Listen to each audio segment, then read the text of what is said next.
ఏందయ్యా మంత్రి, జనాలు గొర్రెల్లాటోళ్ళు అనుకుంటే పులుల్లా తయారవుతున్నారే.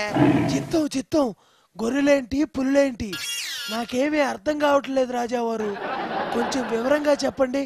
నీది అసలే మట్టి బుర్రా, నీకేం అర్థం కాదు. సరేలే, ఈరోజు మా బుల్లిరాజులం గారు అగుపడలేదు, ఎక్కడున్నారో? నేను ఎక్కడున్నానో చెప్పుకోండి చూద్దాం. అదిగో బుల్లిరాజావారు ఇక్కడే ఉన్నారు. ఎక్కడున్నారబ్బా? మా బంగారు కొండ, ఎక్కడున్నావు? హే, నన్నెవరు పట్టుకోలేకపోయారు. దాగుడు మూత దండాకోర్, బుల్లిరాజునెవరు పట్టుకోలేరు. వచ్చేస్తున్నాను. భలే భలే బాగుంది, మరోసారి దూకునా? చిన్న రాజావారికి చిలిపితనం ఎక్కువైంది. ఇలా రండి బుల్లిరాజావారు. ఇంక సాల్లే ఆటలో, నా నడ్డిరిగింది. ఎంతసేపు తమరు ఎక్కడున్నారో? మరేమో మా ఫ్రెండ్స్ నేను అంతా కలిసి గోల్గోల్గా లోక్సభ ఆట ఆడుకుంటున్నాం. కోపం వచ్చి సభ వాయిదా వేసి వచ్చాను.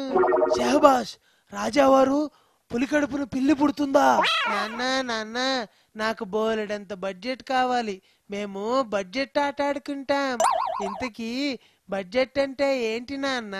ఓ సదే, జనాలకి ప్రతి ఏటా చదువు, ఆరోగ్యం, వైద్యం, రోడ్లు, రవాణాలు, వ్యవసాయం, కరెంటు, రైళ్ళకి కొంత సొమ్ములు కేటాయిస్తాం.